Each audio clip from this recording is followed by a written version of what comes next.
दोस्तों आज हम बात करने वाले हैं तीस्ता सेटलवाड़ केस के बारे में।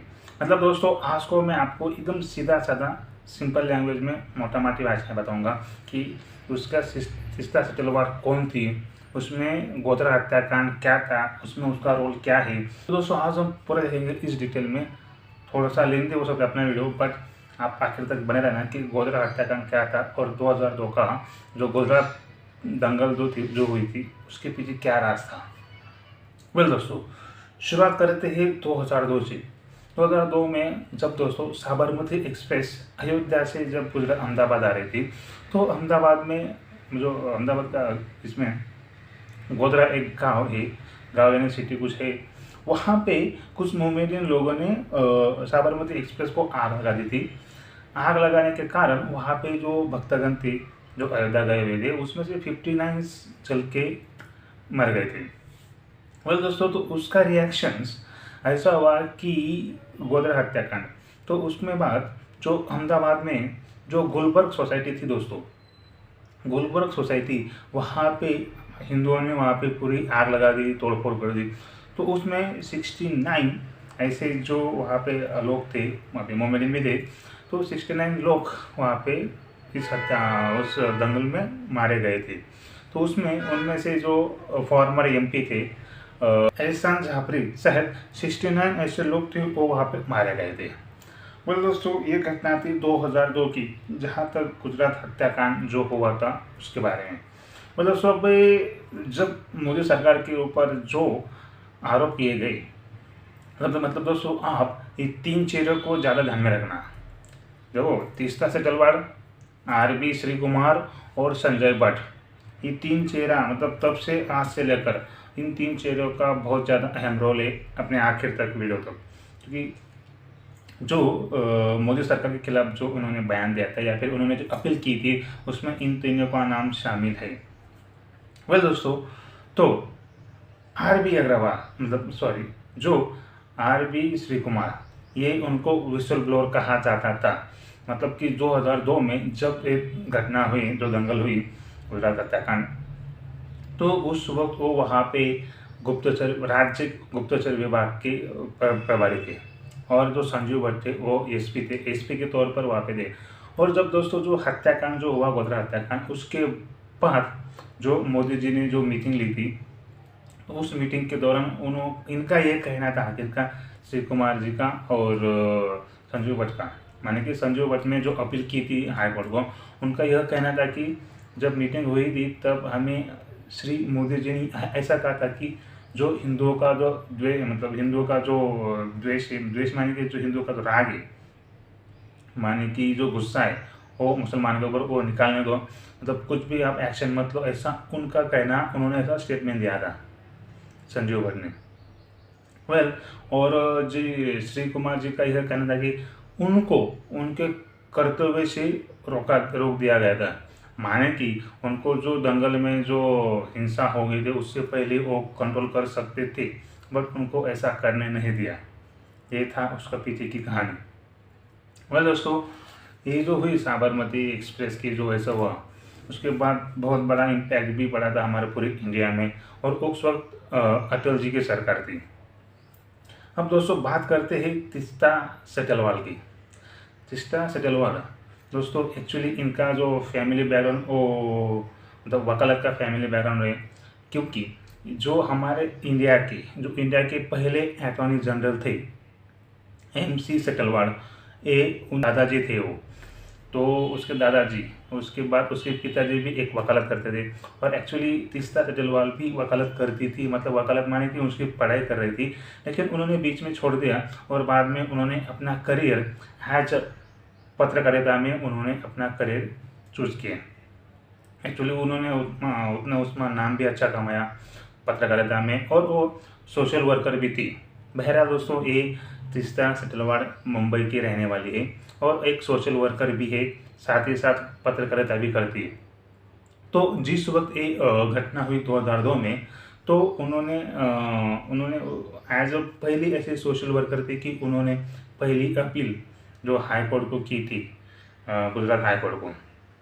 तो तब दोस्तों जो एहसान, मतलब जो मैंने बताया आपको कि एहसान जाफरी जो वहाँ पे मारे गए थे और जो भी हत्याकांड जो हुआ था उसकी जो पहली याचिका उन्होंने दायर की थी, उन्होंने वहाँ पे दाखिल किया था याचिका। क्योंकि जो एहसान जाफरी की बीवी थी झाकिया जाफरी, उनको सहित उन्होंने अपना नाम भी, मतलब उनके याचिकाकर्ता में उनका भी नाम था, मतलब तीस्ता जाफरी का, मतलब कि तीस्ता चकलवाड़ का। अगर मोटा माटी अगर कहूँ दोस्तों, मोटा माटी कि इसमें तीस्ता चकलवाड़ का याचिका थी, उन्होंने वहाँ पे दायर किया तो हाई कोर्ट ने एक SIT टीम यहाँ पे अपना SIT टीम भी दी थी, बट SIT टीम ने उनको क्लीन चिट दे दिया था इन सभी, जो कि बाद में उनका जो नाम आया था मोदी जी, और ये 61 ऐसे पॉलिटिकल्स नेता थे और ऐसे IAS IPS अधिकारी थे, उनका नाम था उनका वहाँ पे। तो बाद में मतलब अभी फिलहाल उनको भी क्लीन चिट दे दिया था SIT टीम ने। फिर उसके बाद दोस्तों 2007 में दोस्तों जब फौजदारी एप्लीकेशन उन्होंने दिया था, तो उस वक्त उनका नाम पहली बार मतलब उन्होंने दिया था कि मतलब कहते हैं दोस्तों अर्जदार, मतलब जो अप्लाई करते हैं ना उस वक्त नाम लिखा करते, तो उस वक्त पहली बार उन्होंने अपना नाम लिखा था कि कौन डाल रहा है नाम इसके अगेंस्ट।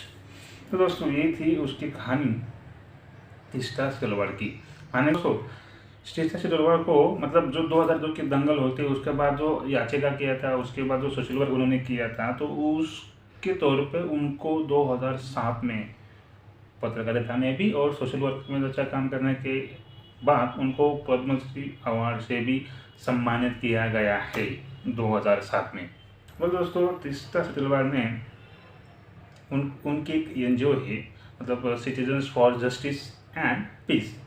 इसी तौर पे मतलब 2002 में जो दंगल हुई उसके बाद इन्होंने है NGO वहाँ पे NGO उन्होंने स्थापित किया था।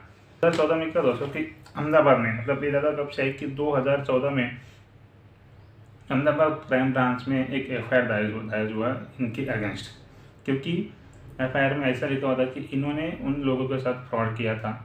जैसे कि उन्होंने जो गुलबर्गा जो सोसाइटी थी वहाँ के लोगों को इमोशनली उनको पता कि उनको जो केसेस थे मोदी के अगेंस्ट उनको फोर्सफुली या फिर इमोशनली उनको धमका के या फिर इमोशनली अटैच करके उनको उनके अगेंस्ट याचिका डालने की कोशिश की।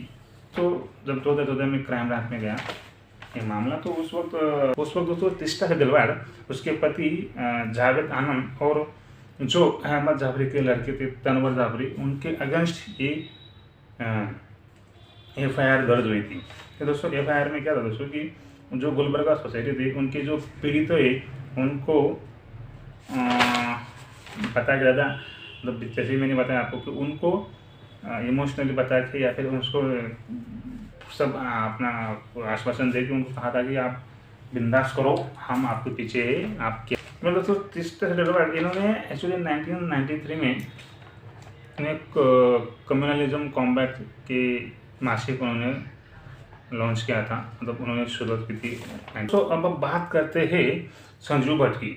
संजू भट्ट जो कि एक IPS ऑफिसर थे, उनको जैसे कि मैंने आपको पहले बताया कि उनका कहना था कि उन्होंने स्टेटमेंट दिया था कि जब हम वहाँ पे थे 2002 में, तो उनको अपने कर्तव्य से काम करने के लिए रोक दिया गया था और उनको कुछ भी मतलब उन्होंने मोदी जी के अगेंस्ट मतलब स्टेटमेंट भी दिया था कि मोदी जी ने ऐसा कहा था। पर जब SIT टीम, जबकि सुप्रीम कोर्ट ने भी SIT टीम उन्होंने अप्लाई उन्होंने दी थी, तो उस वक्त SIT टीम ने यही कहा था कि जब मोदी जी की मीटिंग हुई थी तब संजू भट्ट और श्री कुमार ये दोनों उस वक्त वहाँ पे मीटिंग में नहीं थे, तो उनको वहाँ पे कैसे क्या पता चला कि ऐसा मोदी जी ने कहा था। दोस्तों इसी तौर पे सुप्रीम कोर्ट ने भी उनको क्लीन चिट दे दी थी, अभी जो भी फिलहाल चल रही है उसके लिए।